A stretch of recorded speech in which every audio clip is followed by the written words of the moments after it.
시청자 혼코노메님께서 이야기를 들려주실 거예요. 오늘 혼코노메님께서 해주실 이야기가 이분이 어떤 트라우마가 있으세요. 근데 그 트라우마가 생겼던 이유가 정말 소름 끼쳤던 경험인 것 같아요. 도대체 어떤 이야기일지 같이 한번 들어보도록 하겠습니다.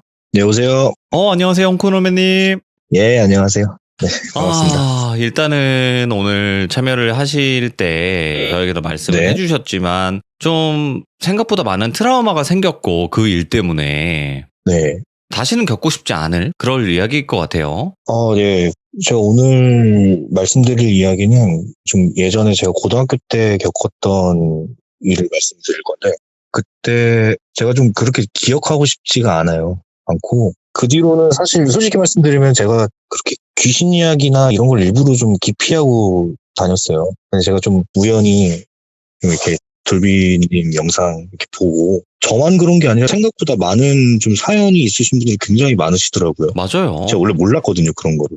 좀 어느 정도 저도 용기를 좀 갖고 좀 이렇게 이번 기회에 많은 분들이랑 좀 같이 공감하면서 제 얘기는 이런 얘기입니다 하고 이렇게 얘기하면서 트라우마를 좀 타파해보고 싶어서 좀 지원하게 됐습니다. 아주 좋습니다. 자, 그러면 그때 당시에 어떤 일을 겪으셨는지 바로 출발을 해보도록 할게요. 렛츠고! 길이십니다. 길이시죠?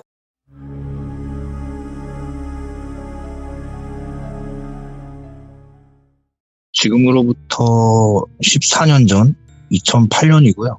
그때는 고등학교 제가 2학년이었어요. 저는 그냥 평범하게 인문계 고등학교 다니는 그냥 뭐 공부를 그렇게 잘하는 건 아니었는데 그렇다고 또 공부의 끈은 그렇게 놓지 않았던 그냥 평범한 그냥 문과생이었어요. 네네네. 근데 저희 학교에서는 야간 자율학습을 좀 의무적으로 했어야 되는데 제가 그때 영어 과목이 굉장히 좀 취약하다 보니까 어느 정도 합법적으로 야자를 좀 뺄 수 있는 방법 중에 하나가 과외를 하는 방법이 있었거든요. 그러다 보니까 제가 영어 과외를 하겠다 하고 빼는데 같은 반 친구를 A라고 제가 표현하겠습니다. 그 친구 A가 저한테 그 우리 친척 누나 중에 미국에서 살다가 얼마 전에 귀국한 누나 있는데 그 누나한테 같이 과외 받자. 그래서 그래 알겠다. 근데 사실 저도 좀 좋았던 게 그 1대1 과외를 받기에는 사실 조금 어색하기도 하고 좀 불편한 것도 좀 있었는데 친구랑 같이 받으면 그래도 나름 되게 괜찮을 것 같다는 생각도 들고 네. 그리고 무엇보다 가장 좋았던 건 가격이 굉장히 쌌어요. 친구랑 같이 하게 되면 친척 누나다 보니까. 그래서 알겠다 하고 제가 이제 고등학교 2학년 때부터 2학년 2학기죠. 2학년 2학기부터 영어 과외를 시작하게 됐는데 저의 일상을 간단하게 말씀을 드리면 그때 고등학교 저녁 수업이 끝나고 친구 A랑 같이 친구 A 집에 가서 거기서 같이 선생님이랑 과외를 받고 끝나면 한 9시나 10시쯤 될 거예요. 끝나고 저는 독서실로 오거든요. 그 생활을 제가 몇 달을 계속 반복을 했어요. 근데 뭐 제 주변에 많은 학생들이 정말 평범한 그냥 그런 고등학교 생활을 하고 있었습니다. 그러다가 제가 과외를 한 3, 4개월 하고 12월 겨울이 시작될 무렵에 그때도 그냥 여느 때랑 다름없이 친구 A 집에서 과외를 하고 있는데 과외하다가 중간에 쉬는 시간이 잠깐 있었어요. 그때 그 친구 A가 저한테 쓱 얘기하더라고요. 야 오늘 치킨이나 좀 먹고 갈래? 그래서 그래 그러자. 그래서 저희가 이제 치킨을 시키고 치킨을 같이 먹으면서 뭐 이런저런 얘기하고 떠들다가 무심코 시간을 딱 봤는데 거의 11시가 가까워 오더라고요. 그래서 야 나 가봐야겠다. 그래서 그래 잘 가 하고 그 아파트를 나왔어요. 나왔는데 눈이 좀 오더라고요. 그렇다고 뭐 눈이 많이 오는 건 아니었는데 눈발이 바람 때문에 슥 이렇게 흩날리는 정도? 근데 저희 친구 집에서 독서실까지의 거리는 도보로 한 20분에서 30분 정도 걸어가야 돼요. 근데 그 거리가 막 버다가도 아니고 뭐 그렇게 큰 길도 아니고 조금 밤에 가면은 위험한 그런 골목골목을 지나서 사람 없는 좀 어두운 곳을 이렇게 가야 있는 곳이 저희 독서실이었어요. 게다가 또 저희 집이 워낙 멀다 보니까 저희 집까지 운행하는 그런 차량이 많지가 않았거든요. 많지가 않았기 때문에 불편하더라도 그건 좀 감수를 하면서 그렇게 가야 됐습니다. 그렇게 제가 한 2, 30분 하는 좀 그런 분위기가 있고, 반대로 인도의 오른쪽 부분은 그냥 아무것도 없는 공터예요. 그러니까 주변에 밤에는 유동인구도 없고 불빛도 거의 없는 그냥 어두침침한 곳인 거죠. 그런 골목. 근데 느낌. 다만 그 언덕에는 제가 언덕을 3등분해서 좀 말씀을 드리면 언덕 시작하는 부분에 노란색 가로등이 하나 있고 그리고 언덕 제일 꼭대기에 하나가 있고요. 모아두니까 저거 그냥 쓰레기 봉투 모아두는 거겠다 하고 대수롭지 않게 생각하고 뚜벅뚜벅 걸어가는데 걸어가면서 이제 그 언덕이 점점 잘 보이게 되거든요. 언덕에 가까워질수록. 근데 그게 제가 처음에 쓰레기 봉투라고 생각했던 게 아니라 어떤 사람이 한 명 서 있는 거예요. 점점 이제 가면 갈수록 그 실루엣이 점점 보이기 시작하는데 제가 언덕 첫 번째 그냥 하얀색 원피스를 입고 가만히 미동도 없이 가만히 서서 언덕 밑으로 계속 내려다보고 계시더라고요. 근데 무엇보다 저한테는 너무 압박이었던 게 그 키가 좀 크다 정도가 아니라 야, 저 사람 키 2m 되겠다. 그러니까 보통 이제 그 남자분들 170이나 뭐 여자분들 170 이렇게 보면 남자분들 170은 그렇게 크다는 느낌이 사실 좀 많이 들지는 않잖아요. 근데 여자분들 170 정도면 저 사람 꽤 키 크다 이렇게 생각을 많이 하는데 그 사람은 그 정도가 아니었어요. 그냥 170이다 뭐 늘씬하다 이 정도가 아니라 저 사람 농구 선수다 이런 생각이 들 정도로 너무 큰 거예요. 제가 생각했을 땐 그냥 최소 2m였어요. 최소 2m. 그 사람이 근데 거기 인도에 딱 서 있으니까 그 꼭대기에 서서 가만히 있으니까 거기를 아무리 거리가 멀다고 해도 제가 거길 못 지나가겠는 거예요. 근데 제가 사실은 그때 당시만 해도 제가 귀신을 믿거나 이러지는 딱히 않았어요. 뭐 물론 무섭기는 했지만 제가 뭐 실제로 귀신을 본 적도 없고 저 뭐 관련이 그렇게 많이 없는 사람이라 그래서 뭐 그냥 정신이 조금 이상한 사람인가 보다. 그냥 좀 키가 큰 사람이겠다라고 그냥 저 개인적으로 마음을 먹고 사실 그렇게 마음을 먹었지만 저는 긴장을 일단 엄청 한 상태였어요. 딱 봐도 있거든요. 그 압박감이 그 키만 보면. 그래서 제가 어차피 가만히 있으니까 그래서 언덕에 제가 한 발짝을 내딛었어요. 근데 저는 한 발짝을 내딛었지만 눈은 그 사람을 응시를 하고 있었어요. 저는 이미 쫄아 있었으니까. 한 발짝을 탁 내미는데 그 가만히 있던 그 여자가 갑자기 언덕 밑으로 발을 턱 하고 제가 내민과 동시에 같이 내미는 거예요. 발을. 근데 제가 너무 놀란 건 그 사람이 계속 가만히 있다가 제가 언덕이 시작하는 발을 한 발 내딛자마자 그 사람이 언덕 밑으로 발을 딱 내미니까 저랑 동시에 내민 거잖아요. 근데 저는 그게 너무 멀리 있었지만 너무 깜짝 놀랐어요. 그런데 제가 왼발인가 아마 먼저 내딛었던 걸로 기억하는데 그 다음에 반대발을 다시 내밀었거든요. 반대발을 내딛으니까 이번엔 그 사람이 발을 쓱 하고 끌어오시는 거예요. 그러니까 그분은 다리를 저는 분이셨어요. 그러니까 제가 하고 걸으면 그 사람은 그 속도에 맞춰서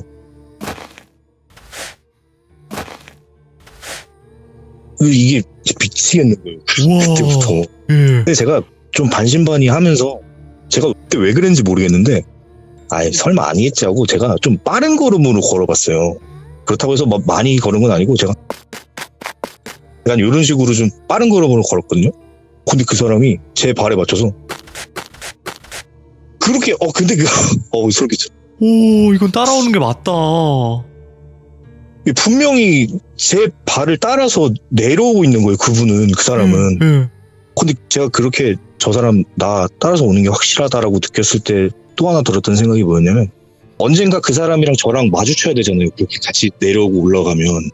근데 그게 딱 언덕 중간에 있는 그 가로등이더라고요. 중간에 있는 가로등에서 만날 거라고 생각을 하니까 그때부터 그 중간에 있는 가로등 굉장히 신경이 쓰이기 시작한 거죠. 그분은 이제 완전히 인도에서 찻길 쪽으로 붙어서 내려오고 계셨고 저는 그 사람이 그쪽에 붙어서 내려오니까 저는 오른쪽 완전히 끝에 붙어서 살금살금 걸어 올라가고 있었어요. 마주치기가 싫으니까. 근데 먼지도 많이 묻어있고 그리고 무엇보다 발이 맨발이었어요. 발이 맨발이었고 그리고 어깨도 축 늘어진 상태로 손과 발이 뼈 마디마디가 보일 정도로 굉장하게 앙상한 거예요. 말랐구나. 엄청 마른 거죠.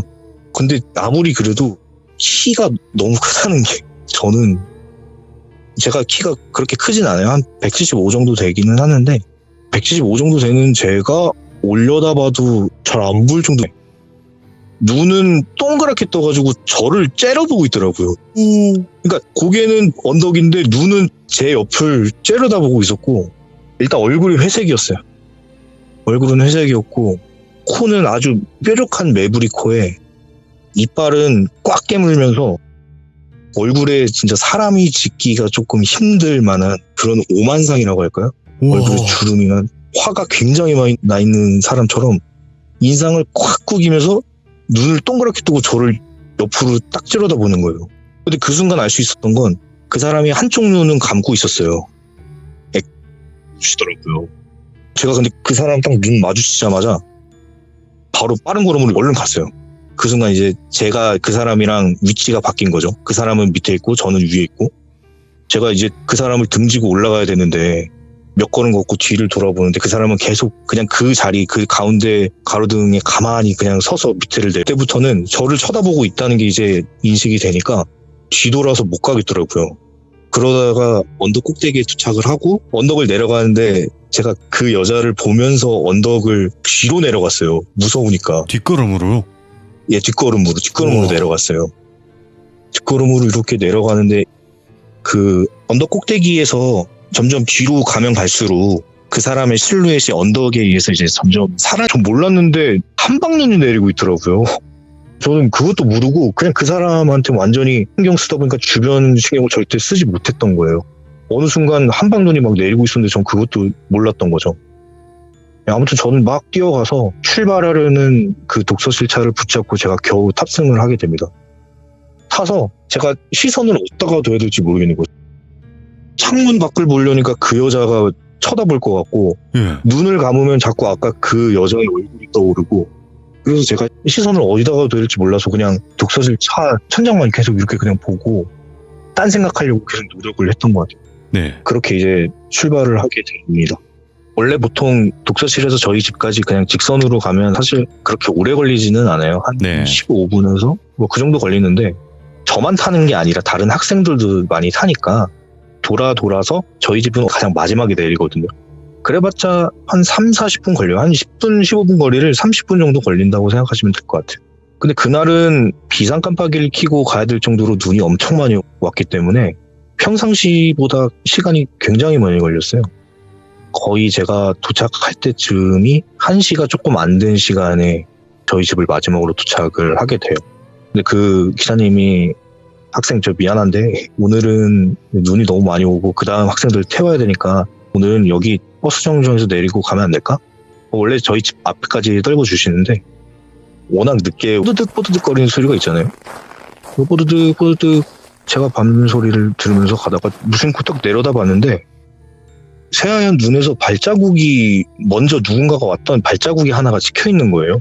근데 보통 사람들 발자국이면 왼발 오른발 이렇게 있잖아요. 근데 그 발자국이 왼발만 있고 한쪽은 슥 일자로 이렇게 끌고 가는, 제가 거기서 다시 심장 두근거림이 시작이 다시 돼요. 그 진정됐던 마음이 다시 돌아간 거예요. 제가 그 자리에 서서 그 발자국 보면서 무슨 생각 들었냐면, 이거 나 진짜 꿈이 아니라 이거 진짜 사실이면 이거 나 진짜 어떻게 해야 되나, 나 진짜 누구한테 말해야 이 말을 믿나, 이게 귀신인가 사람인가 아직도 저는 긴가민가 하고 모르겠는 거예요. 근데 그래도 저는 그 발자국을 밟지는 못했어요. 약간 좀 재수가 없어가지고. 그래서 최대한 옆에 붙어서 그냥 그 발자국 보면서 따라가는데, 그 발자국이 저희 동네로 가는 발자국이더라고요.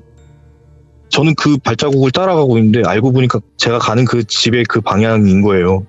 그러다가 중간에 제가 그때 당시에는 어떤 골목길에 살고 있었는데, 그 골목길 가기 전에 찻길을 한번 이렇게 지나가야 되거든요. 근데 눈이 많이 와도 찻길 쪽은 차도 이렇게 좀 다니고 하다 보니까 눈이 잘 안 쌓여요. 거기서 발자국이 멈췄어요.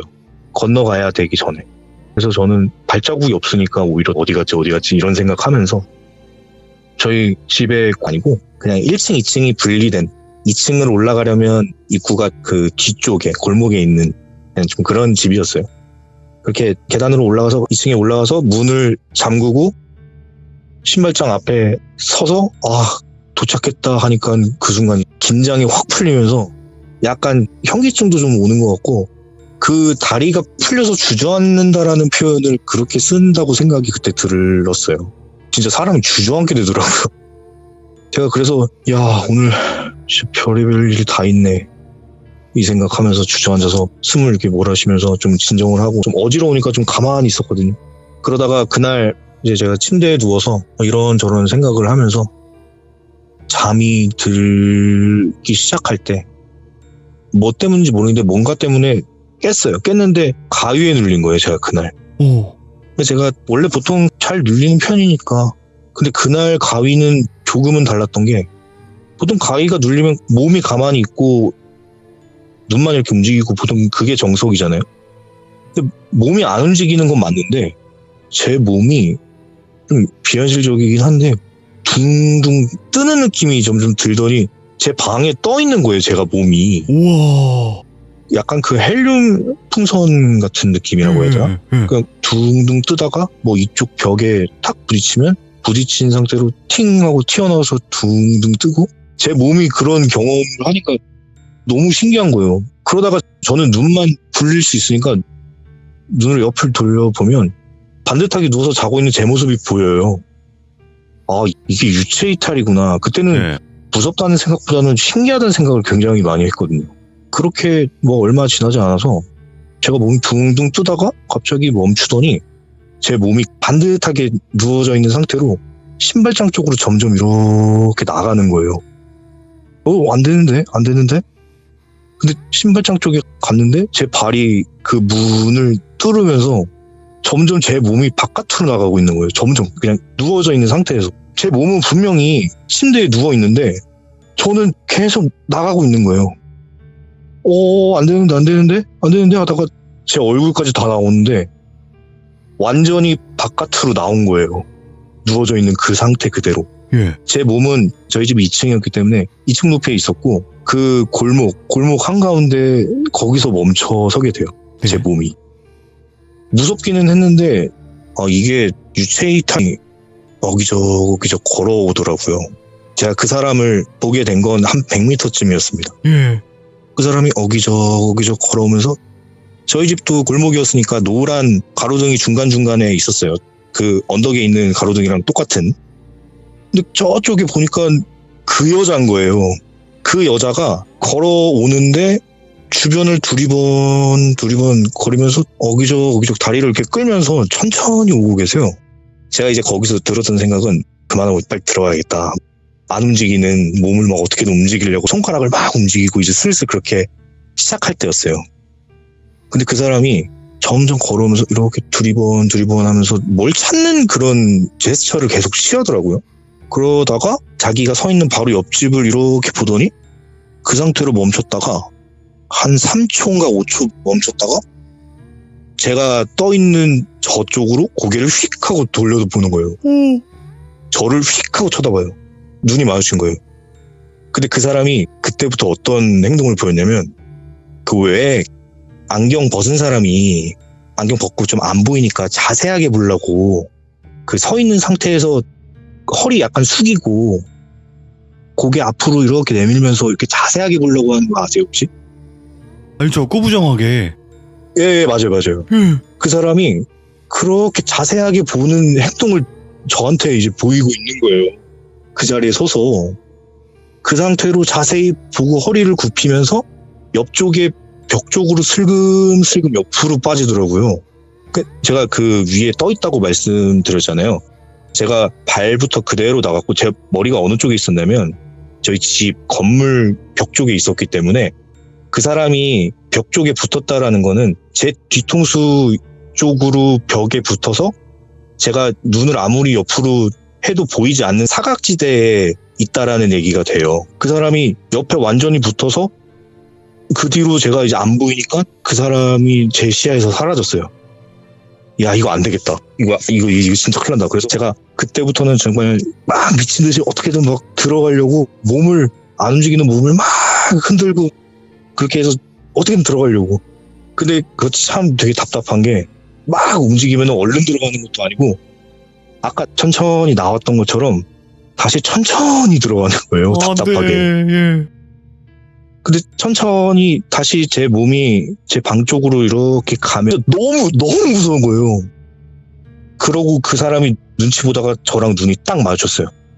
아까는 분명히 멀리 있었는데 바로 한 20-30m 앞에 그 사람이 저를 올려다보면서 눈이 딱 마주쳤는데 그 사람이 저랑 눈을 마주치고 제 방 쪽으로 시선을 돌려요. 그러니까 제 방을 봤다기보다는 누워있는 저를 봤다는 느낌이 직감적으로 그런 거 상관없이 다리 한쪽은 막 헐렁헐렁 거리면서도 막 뛰어오는 거예요. 근데 다행히도 제가 조금 더 먼저 들어갈 수가 있으니까 제가 먼저 들어가게 돼요. 근데 입모양을 뭐 중얼중얼거리면서 시선은 그쪽에 꽂힌 채 막 뛰어오는데 그 사람의 말은 너무 작게 하기 때문에 제가 들리지는 않았지만 그 사람이 저희 집에 도착하고 계단으로 막 올라오면서 그때 제가 입모양으로 하는 말을 들었어요. 뭐라고요? 제발.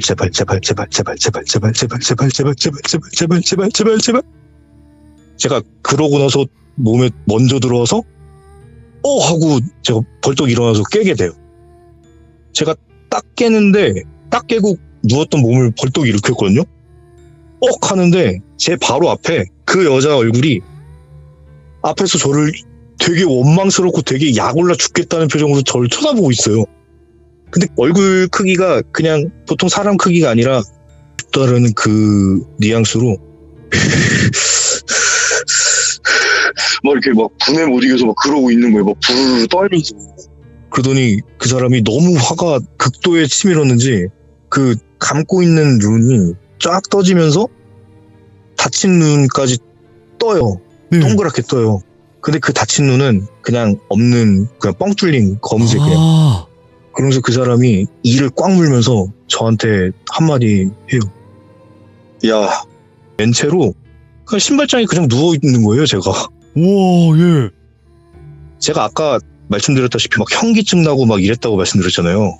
제가 아마 그때 정신을 잃은 것 같아요. 저는 그렇게밖에 설명이 안 되거든요. 와서 침대에 누운 과정이 기억이 안 나는 거예요. 뭐 씻고 옷 갈아입고 이런 과정이 하나도 생각이 안 나는 거예요. 저는 그냥 거기서 기절했던 것 같아요. 제가 이제 그런 일이 있고 나서 엄마한테는 그냥 대충 얼버무리고 그렇게 그냥 전향 끝나고 저는 그때부터 이제 슬슬 귀신의 좀 트라우마라면 트라우마가 이제 슬슬 시작이 돼요. 네. 자꾸 가위에 너무 많이 시달리고 이게 불면증에 시달리게 되면서 시도 때도 없이 장소를 불문하고 가위에 계속 눌리기 시작하는 거예요. 수업을 받다가 가위에 눌리거나 수업 중에 제가 잠깐 졸았는데 제 친구가 옆에 와도 야 왔냐? 근데 그 친구는 오늘 출석을 안 했고 오늘 결석을 했고 그런 뭐 저는 이제 그 여자에 대한 그런 일을 거의 있다시피 하고 그냥 공부에 조금 더 매진을 하는 쪽으로 해서 집에서 한 2시에서 3시까지 공부를 그날도 했거든요. 9월에서 10월이라면 이제 여름이 슬슬 지나고 밤 공기가 슬슬 좀 시원하고 좀 맞아요. 그럴 시기가 이제 드디어 온 거예요. 그날은 제가 뭐 때문이었는지 모르겠는데 자기 전에 창문을 다 열어놓고 잤어요. 근데 저희 집에 있는 무렵에 어디선가 그런 소리가 들리는 거예요.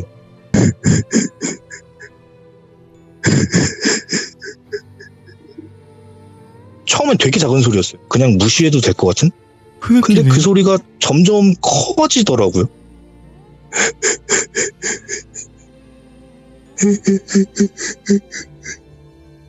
그 누군가가 흐느끼는 소리가 들리기 시작해요. 어느 정도로 커졌냐면 점점 그 소리는 계단을 올라와서 울면서 창문 앞에서 하고 멈춰요.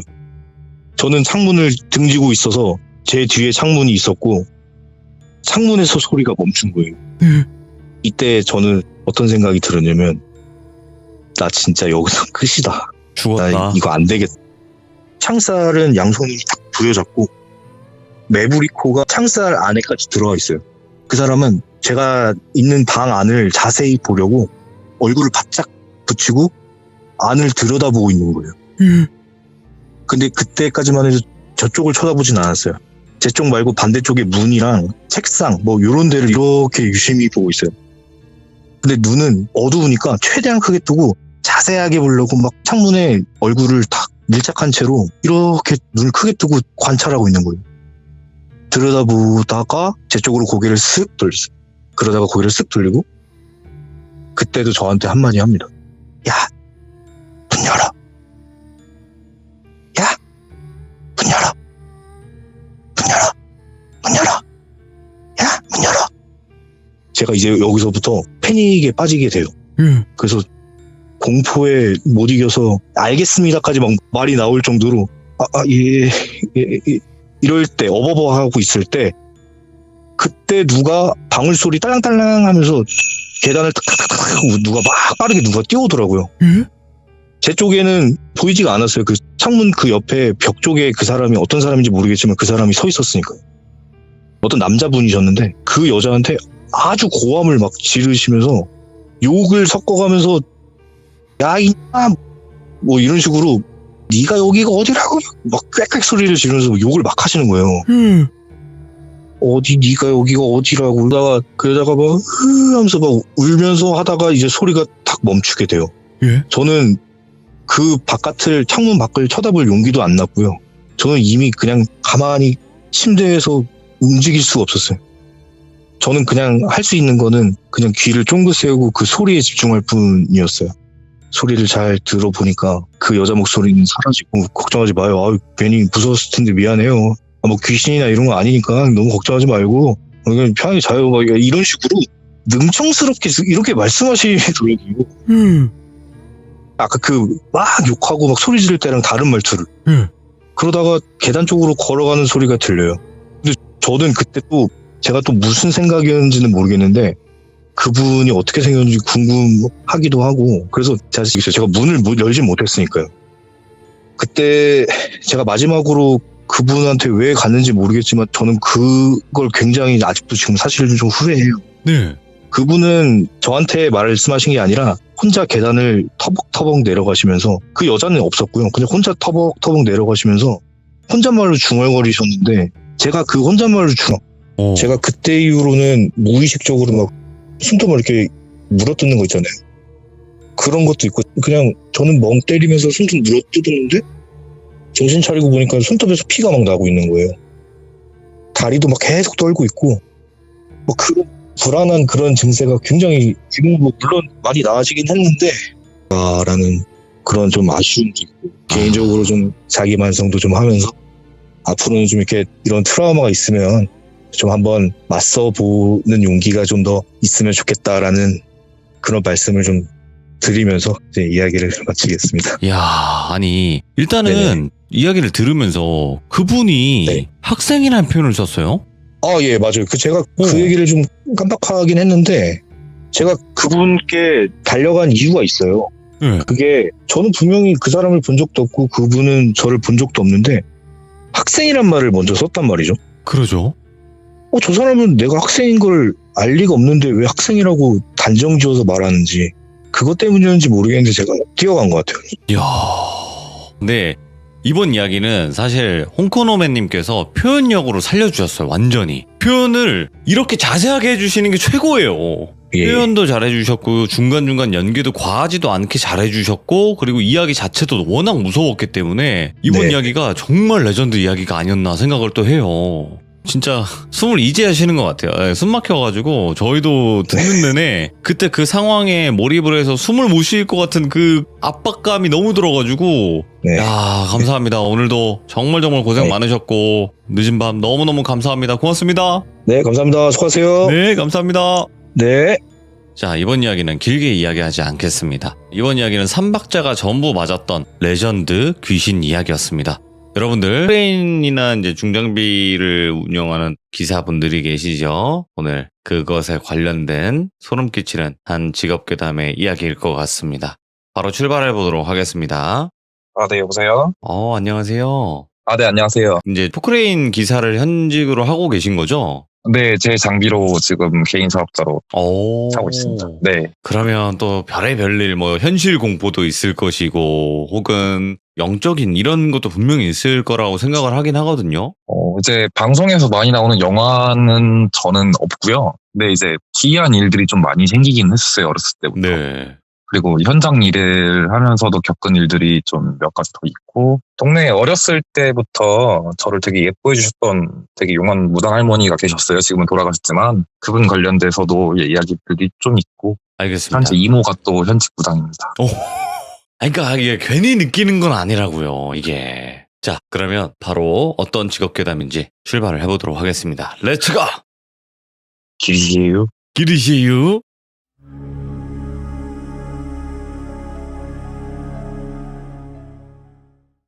일단 간단하게 제 소개부터 다시 드리자면은, 저는 이제 30대 초반에 포크레인을 운영하면서 일을 하고 있는 중장비를 타고 있는 사람이고요. 대부분의 중장비나 건설 장비를 타시는 분들 같은 경우가 집안 사업이나 혹은 아버지의 권유로 하는 경우들이 대다수예요. 저 또한 오. 그렇게 시작을 하게 됐고, 네. 그렇게 하다가 이제 일을 배우기 시작하고 따라다니다가 아버지가 장비를 하나 절 주시면 좀 기다리고 있는데 임무분들이 오시더라고요. 그래서 이제 현장에 가면 항상 인사를 하니까, 안녕하세요 삼촌, 오늘 어떤 작업하는지 들으셨어요? 이렇게 물어봤더니 묘지 작업을 한다고 하더라고요. 아, 꼭 그러네. 묘지. 이제 오. 들어보니까 그 산 자체가 돌아가신 분의 선산이고, 오늘 발인 날이라 묘지 작업을 한다고 해서 온 거라고, 무슨 일 하는지도 못 듣고 왔냐고 이렇게 얘기를 하시더라고요. 네. 그래서 일단은 알겠다 하고선 장비를 화물차에서 내리고, 그 산에서도 뭐 제사 지낼 때 아이고 곡소리 내고 하는 것처럼 맞죠. 묘지로 이동할 때도 아이고 하면서 곡소리를 내면서 올라오시거든요. 네. 그거를 보면서 이제 마음이 되게 무거운 상태로 맨 앞에 인정사진 드신 상주분부터 뒤에 관 들어주는 거 도와주시는 분들, 그리고 이제 뭐 유가족분들이 쭉 올라오는데 영정사진을 보고 되게 놀랐어요. 왜요? 영정사진이 아버지 지인분이셨어요. 아, 그런 거를 저한테 일절 말씀을 안 해주셔서 더 놀랬었고, 네. 아버지가 이제 사업체를 좀 오래 하시다 보니까 제가 이제 삼촌이라고 부르시는 분들이 한 수백 명은 돼요. 그 삼촌분들 중에 한 분이셔가지고 조종을 해야 되는데 손이 발발발 떨리더라고요. 예. 그래서 관을 제가 파놓은데 넣고 나면은 가족분들이 가실 때 잘 가시라고 인사하면서 삽을 이제 한 삽, 두 삽 이렇게 먼저 손으로 넣으세요. 네.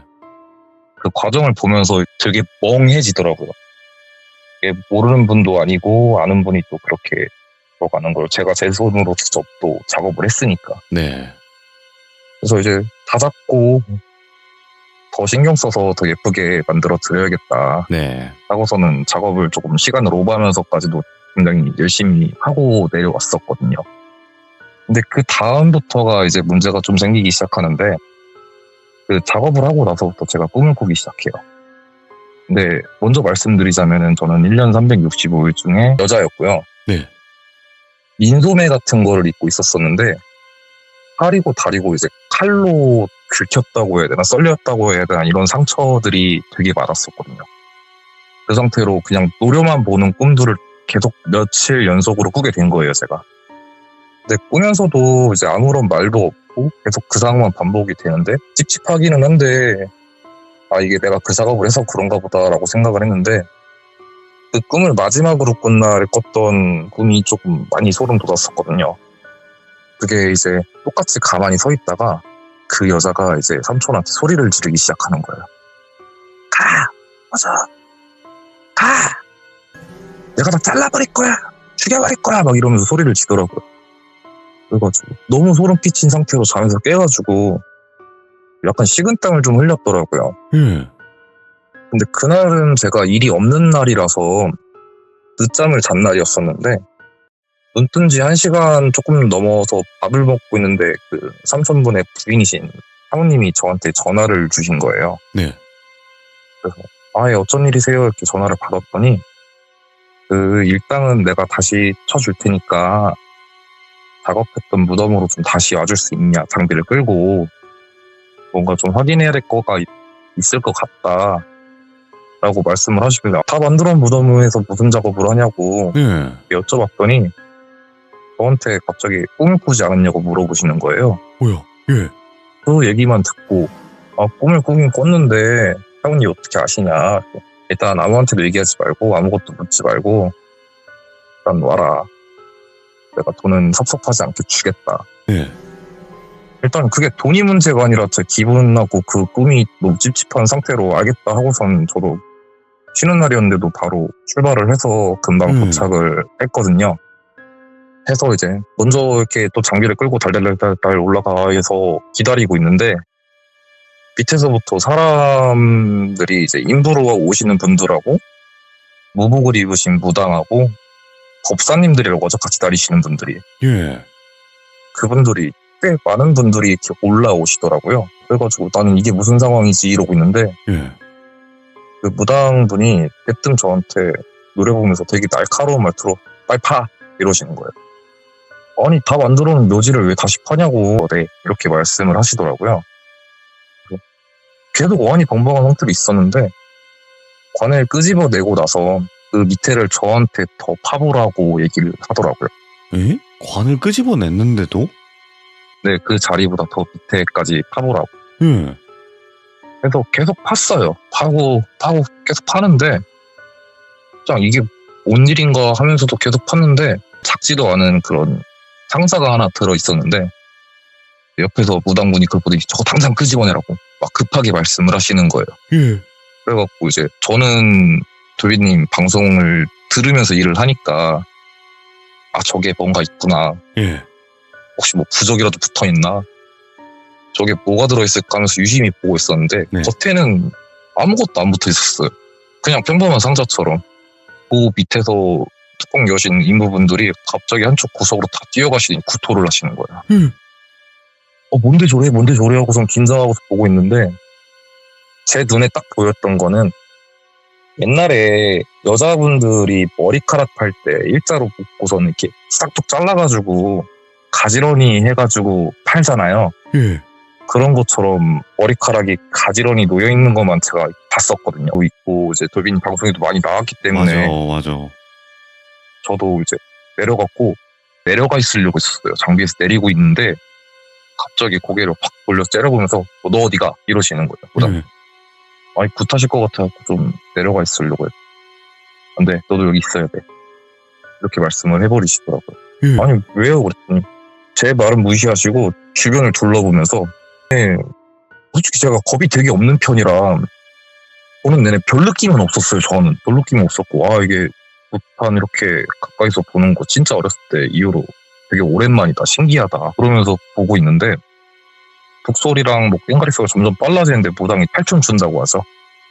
이제 날이 안 선 그 무당들이 구타 때 쓰는 칼로 양손에 들고 막 이제 흔들면서 칼춤을 추는데 그건 좀 소름 돋더라고요. 와 진짜 살벌하다. 어떻게 저러지? 하는데 그 순간에 갑자기 무당이 눈을 번뜩 뜨더니 네.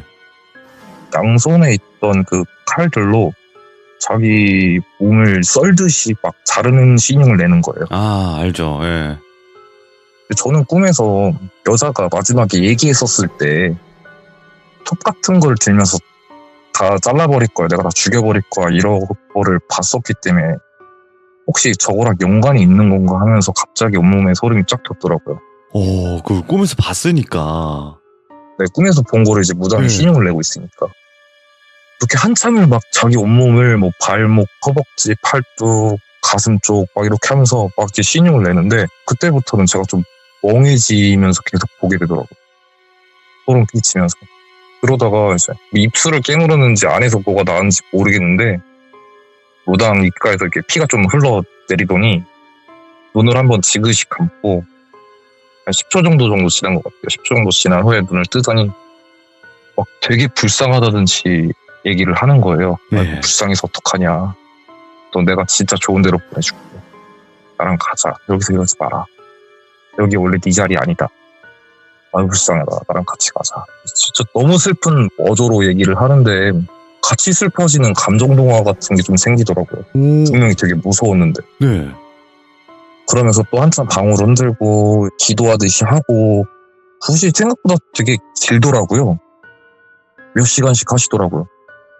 그렇게 하더니 저희 쪽으로 와가지고 이제 돗자리에 모여있던 사람들한테 한 명 한 명 다 그렇게 막 만지면서 괜찮다 괜찮다 막 이러면서 쭉 지나가더니 되게 막 힘든 얼굴로 됐다고, 상자는 내가 잘 가지고 가서 좋은 데 보내줄 거고 잘 처리할 거라, 그렇게 하더니 상자를 닫더니 막 부적 같은 거를 여기저기 막 붙이더라고요. 네. 아, 됐나 보다. 궁금한 게 되게 많았는데 그 무당분 같은 경우에는 그게 자기 할 일 딱 끝나고 모든 거를 끝낸 상태로 그냥 후다닥 다 갖고 다 가시더라고요. 그게 뭔지 안 알려주신 거예요? 뭔지 안 알려주고. 아, 너무 예. 궁금해 죽겠는데 예. 뭔지 알려주지도 않고 다 챙기더니 후다닥 가면서 저한테 딱 한마디 하는 거예요. 예. 다시 보던 이쁘게 만들어. 너한테 고마워하고 있으니까. 그래서 이제 처음 가서 만든 날보다 더 성심성의껏 더 열심히 예쁘게 만들려고 노력을 하고, 속으로는 엄청 좋은 데 가시라고 이렇게 얘기를 하면서 다시 작업을 끝냈거든요. 작업을 끝내고 또 산길을 타고 포크레인을 갖고 내려와서 산 입구에서 사모님하고 인부들하고 얘기를 잠깐 해서 꿈까지 똑같이 꾸신 거예요. 이야, 신기하다, 이거. 그 꿈을 꾸자마자 예. 원래 그 무당분을 예전부터 알고 계셨었나 봐요. 그래서 무당분한테 전화를 바로 하셨던 거죠. 네. 그랬더니 그 무당분이 전화 받자마자 이 남편 무덤 밑에 뭐 있어? 라고 말씀을 하시면서, 예. 근데 그 꿈 너 말고 한 명 더 꿨을 텐데 이렇게 말씀을 하신 거예요. 예.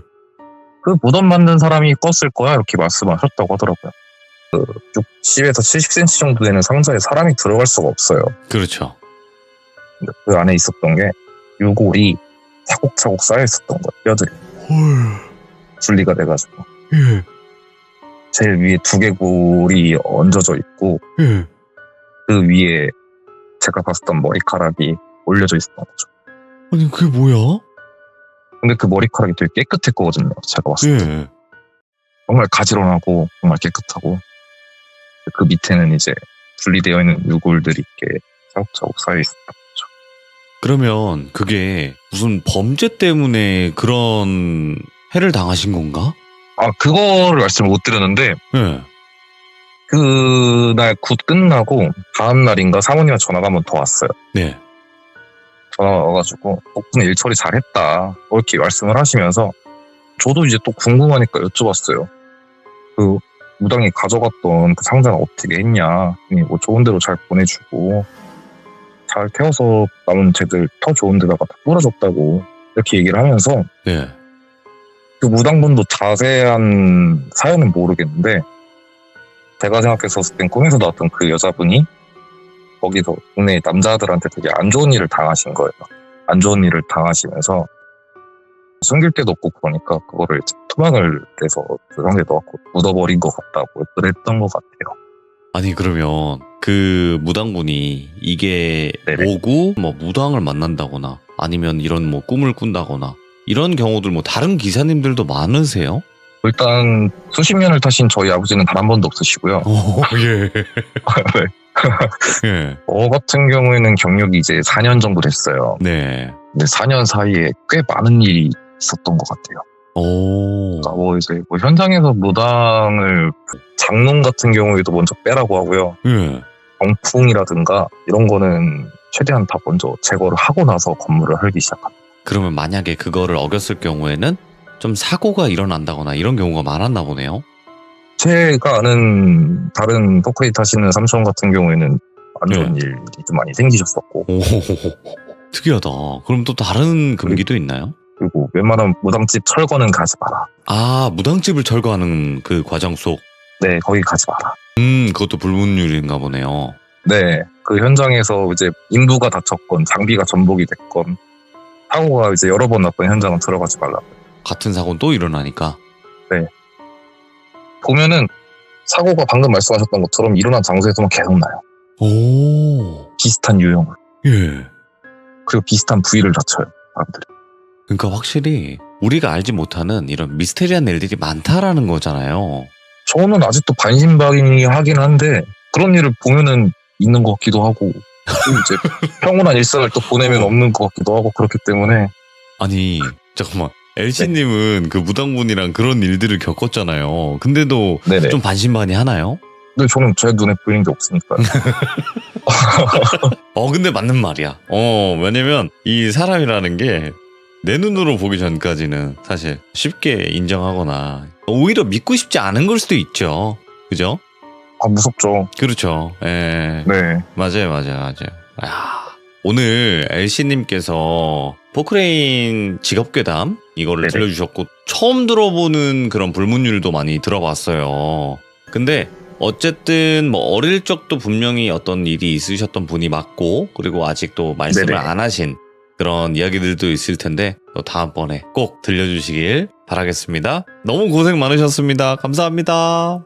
네, 감사합니다. 네, 행복하세요. 네. 오, 이번 이야기가 딱 그 포크레인 기사분이 겪을 수 있는 직업괴담이었네요. 땅을 팠던 사람이기 때문에 그 무당은 그 사람이 꿈을 꿨을 것이고 거기를 다시 한번 그 사람이 가서 파야 된다.